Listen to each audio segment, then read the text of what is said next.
So my history with Stanley Kubrick is pretty extensive, actually. He was probably the first filmmaker I ever possibly learned about. Either him or Steven Spielberg. I'm not sure. Tim Burton wasn't far behind, but um, sometimes when you're growing up, or at least when I was growing up in the '90s, there were certain filmmakers that had a distinct enough style that you'd start to notice after enough time that their name was on the credits of a lot of pictures. And I think Kubrick was the first filmmaker that I learned about, mainly because of 2001: A Space Odyssey.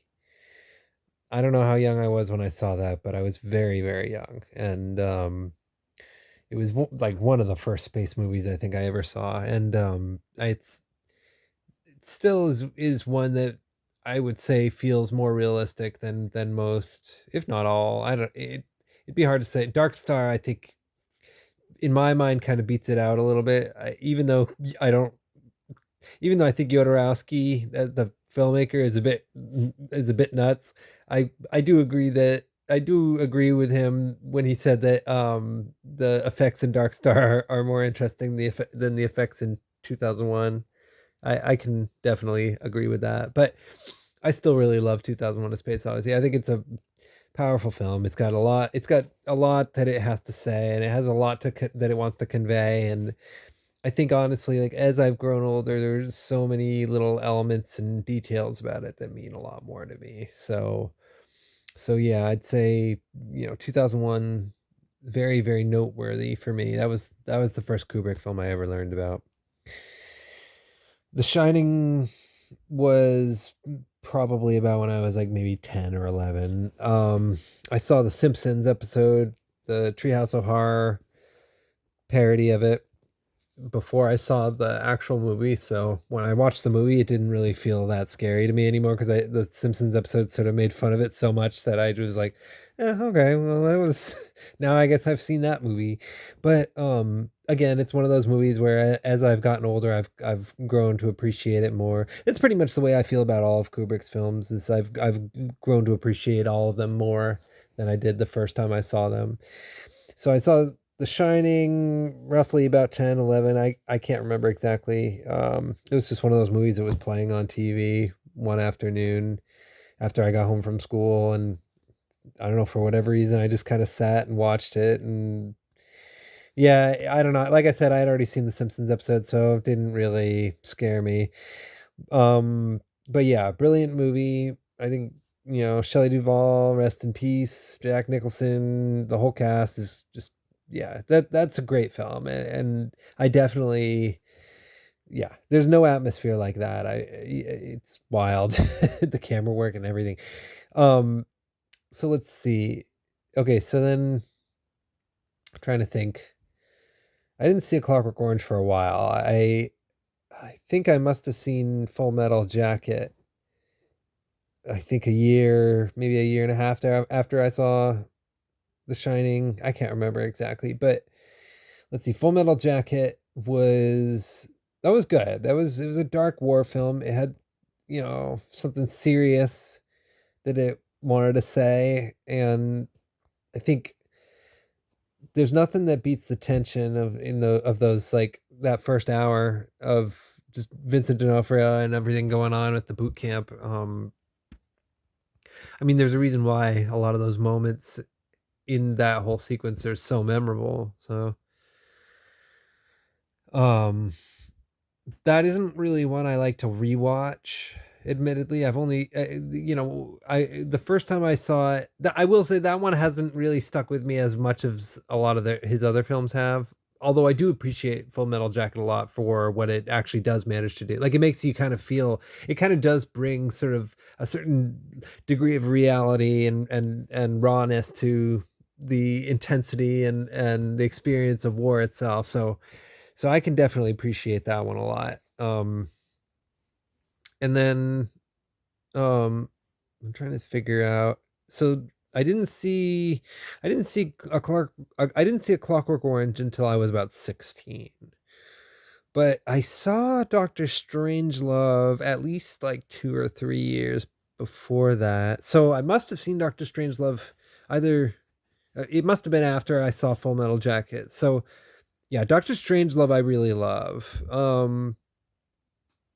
I think that's my favorite Kubrick movie of all time. Out of all of the films I've seen of his, I just there's something about the insanity of that one that really I can't help but fall in love with. I just think it's a brave, oddly charming movie, even though it's about the apocalypse. Basically, I mean it is basically the bleakest film I can think of. But I don't know, it's so hysterical though. Like I mean, Peter Sellers and the way George C. Scott like manages to somehow come across as both the sanest person in the film and also like in some ways the craziest. Although maybe I don't know. I'm not going to talk about I'm not going to talk about Metal Gear Solid, but too much. But I'm not going to talk about Metal Gear Solid too much. But there was definitely some things about the Colonel character in that film that kind of reminded me of George C. Scott in Doctor Strangelove. You know, I think that was one of the things that I loved about Doctor Strangelove when I saw it, was just almost feeling at home with the doomsday atmosphere. You know, but anyway, so then let's see, A Clockwork Orange I saw sometime after that. I like that one a lot. Although there are some times where I just kind of don't really even like to think about that, honestly, just because it's so sick and twisted. Although I do give a lot of credit to Stanley Kubrick for actually like doing a really good job at both like making a movie that kind of feels like something you'd read about in the news, and also like sort of managing to make a compelling character and case for someone who basically just wants to hurt people. I mean, it's an interesting story and it's an interesting movie, and I do give it a lot of credit for its tenacity for sure. It's just not really a movie I like to think about much, frankly. And then um I think Eyes Wide Shut I saw sometime after I saw Clockwork Orange. And Eyes Wide Shut I didn't love the first time. And I didn't even love it the second or third time. And really I can't say I still have a whole lot of fondness for it, but it is a fascinating movie and it is a dark movie, and there are things about it that I can admire a lot. And then I look at Barry Lyndon. I like that one a lot too. The character isn't always easy to empathize with, but the movie itself is just so entertaining, and the style of it and the structure and the filmmaking. I mean, I admire the way that Kubrick directed it and how he manages to tell a story that I think a lot of people wouldn't ordinarily find interesting. And then Paths of Glory, let's see. I did see Paths of Glory and I liked it a lot, actually. I remember that one being really emotional. I think I missed like the first half of it. I saw it on TCM like I don't know, I think when I was maybe like 18. But that was a good one. Um that one I actually would like to rewatch. And then after that, aside from those, it's kind of when I start not really finding his filmography all that interesting. You know, Fear and Desire I did watch, and that felt like a student film made by someone who with very partially realized ideas, you know. Killer's Kiss wasn't crazy about, although there were some memorable things about it.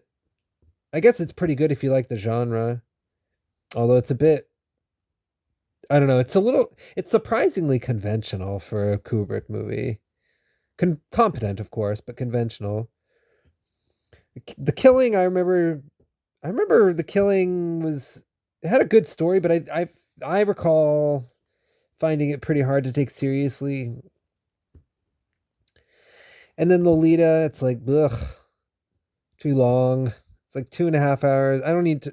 I don't know. There's not a whole lot about the narrative in that one that made the 2.5 hours feel worthwhile. It's certainly not as good as the novel. I can say that much. But I mean, I don't know.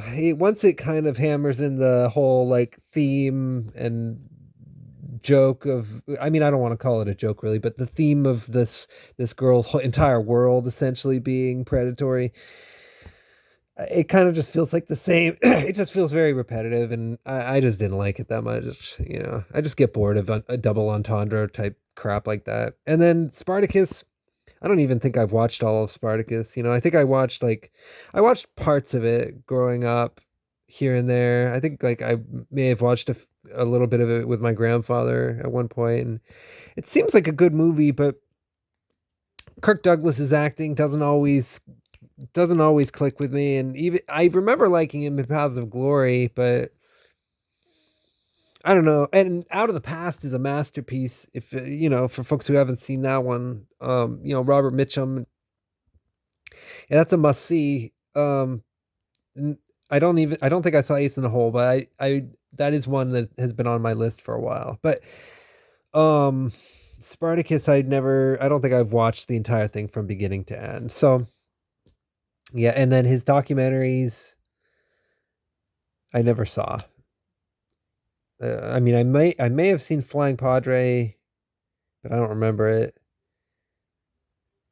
No, I don't even think I saw that one actually. Yeah, I never saw his early documentaries. So, oh, and I don't know. For extra credit, I guess for folks who are interested, I thought the Vivian Kubrick documentary about the making of The Shining was all right, but didn't really. I don't know. It didn't really say much, honestly, in my opinion. So, anyway, so overall, Stanley Kubrick, brilliant filmmaker. He's made some great films, but he's also made some movies that I felt kind of just weren't that interesting. So what can I say? I guess I have actually seen most of his stuff, so I thought I hadn't, but so yeah, that's about it. Um, that's all I have to say about Kubrick. I'll try to think of another filmmaker to talk about. Maybe I'll cover Spielberg. Who knows? All right, peace.